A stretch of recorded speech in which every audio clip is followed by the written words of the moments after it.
Naam, kuwa Mwafrika bado tunaendelea kusema bravo wazalendo wa Kongo ambao wameendelea kupigania ardhi yao dhidi ya makundi ya waasi ambayo makundi haya kumbuka yanapigana kwenye ardhi ambayo ina utajiri wa Kongo, lakini makundi haya kuna watu wako nyuma ya haya makundi, na kumbuka watu wenyewe mwisho wa siku tunarudi pale pale ni watu kutoka nje ya bara la Afrika, kwa sababu makundi yote unayoyaona huko Afrika yameletwa kwa maksudi kabisa kwa sababu ya utajiri wa Afrika the way namna ilivyo. Ndio maana unaona hasa watu wako wengi wanafadhili haya makundi ambayo ni makundi ya kinyang'au. Lakini kabla sijaendelea mbele zaidi, tungetamani sana kuwa Kongo pale vita visingekuwepo, vita vingekuwa vilishaisha jana juzi, lakini bado vita vinaendelea katika taifa hili la Kongo, na makundi kumbuka pale yako zaidi ya 120, 140 sasa ya kigaidi ambayo yanasumbua Kongo, na makundi haya ni makundi ya waasi ambayo yana madai tofauti tofauti. Kwa ndio maana unaona mgogoro wa Kongo unakuwa very complicated. Ningetamani sana wa Afrika tuiombee sana Kongo kuliko vile tunavyoiombea Israeli. Ningetamani sana tuiombee sana Kongo kuliko vile tunavyoombea wa Palestina, kwa sababu ukumbuke kuwa wanaotuhusu ndugu zetu sana ni hawa wa Afrika wenzetu, kwa sababu tungetamani Afrika yote tuishi kwa pamoja.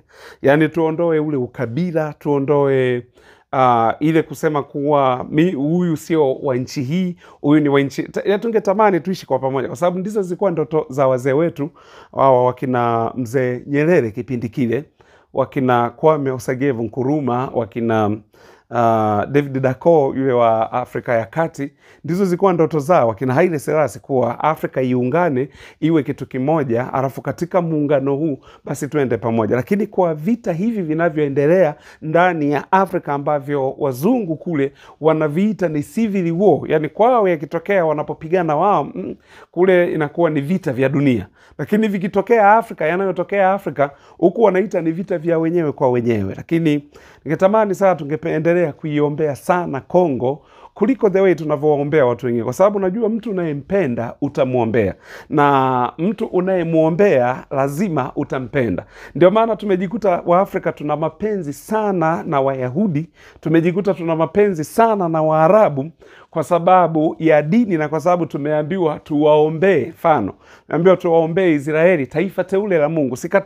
Sikataani na hilo. Lakini vipi kuhusiana na ndugu zetu Wakongomani? Nani umemsikia akisema tuwaombee Wakongomani? Je, kwani Kongo wao sio taifa teule la Mungu? Kwa hiyo ndio maana ninatamani sana ndugu zanguni, hasa katika maombi yenu wakumbukeni ndugu zetu Wakongomani, kwa hali wanazopitia ni hali ngumu kidogo kutokana na haya yanayoendelea katika taifa la Kongo.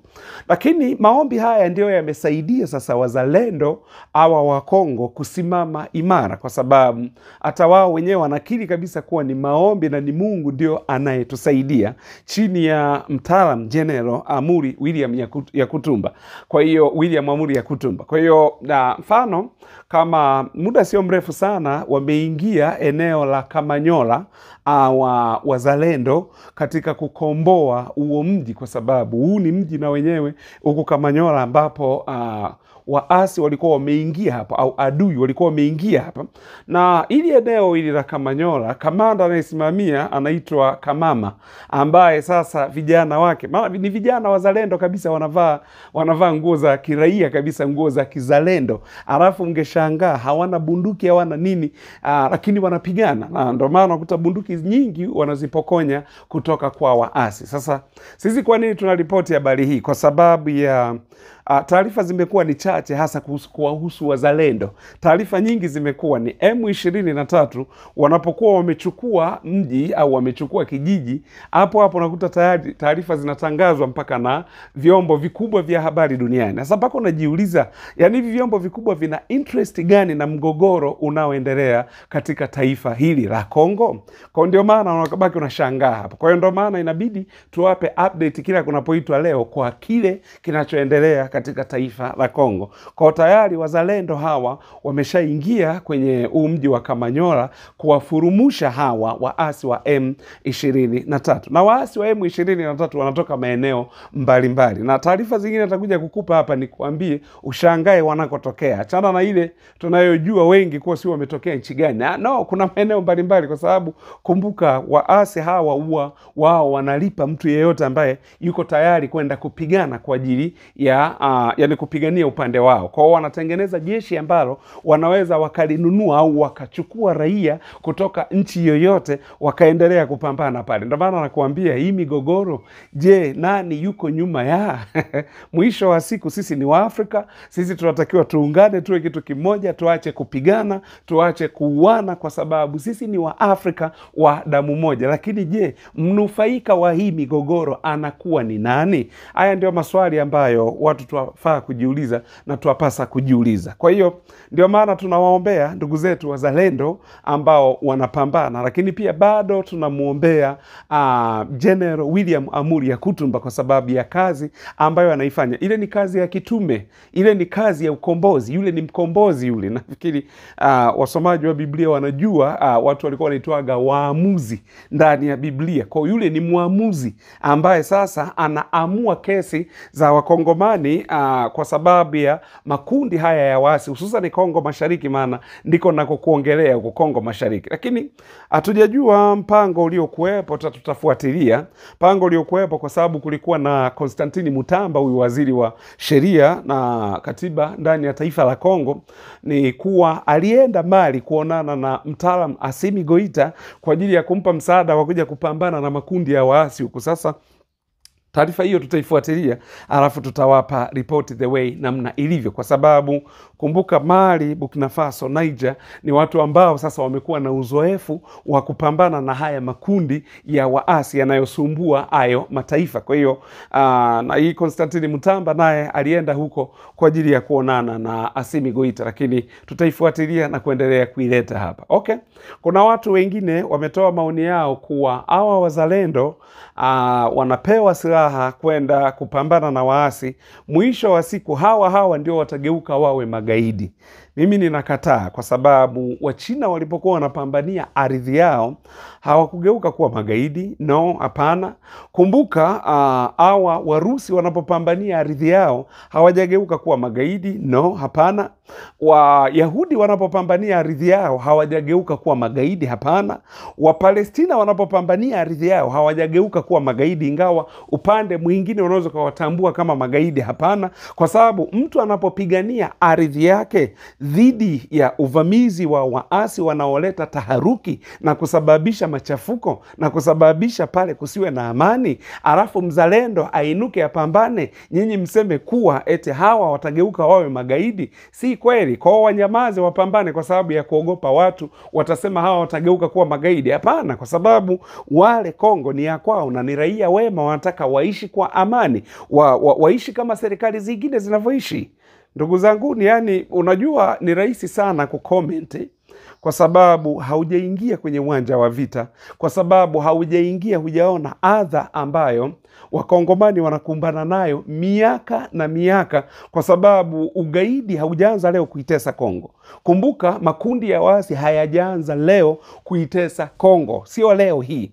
Naenda nyuma, rudi nyuma, enzi hizo za kina Patrice Emery Lumumba, miaka 1960 tunaongelea mpaka leo hii, bado makundi ya waasi yanaisumbua Kongo. Kwa hakuna ustawi, hakuna maendeleo, hakuna kufanya biashara, hamwezi mkapiga hatua kwa sababu ugaidi unasumbua. Ndio maana unaona watu walioamua kujitoa kimasomaso, watu walioamua kujitoa kwa hali na mali, kujisacrifice kama Mwamba Ibrahim Traore na wenzake.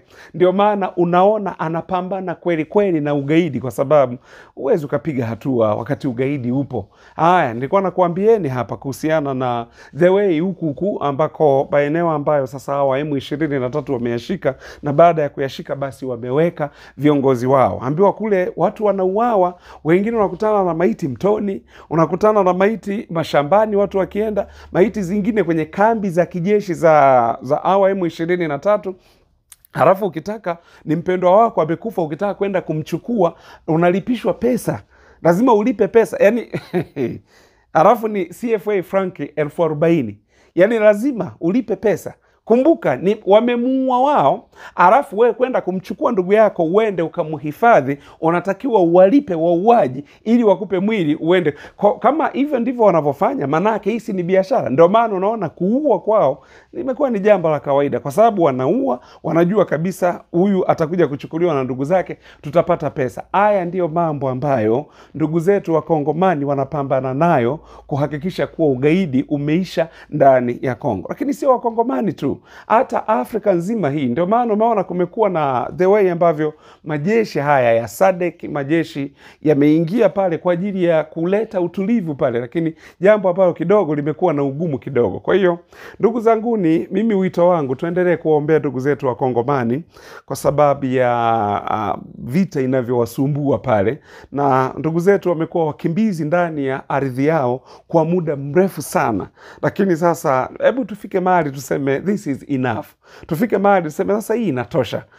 Tuendelee kuwaombea, lakini pia vile vile na kuwa support pia ndugu zetu wa Kongomani. Tunawashukuru sana kuendelea kutufuatilia hapa katika channel hii Ukweli Mwafrika. Lengo letu ni kuleta elimu na kukupa update ya kile kinachoendelea. Lengo sio kujenga chuki baina ya jamii moja na jamii nyingine, hapana.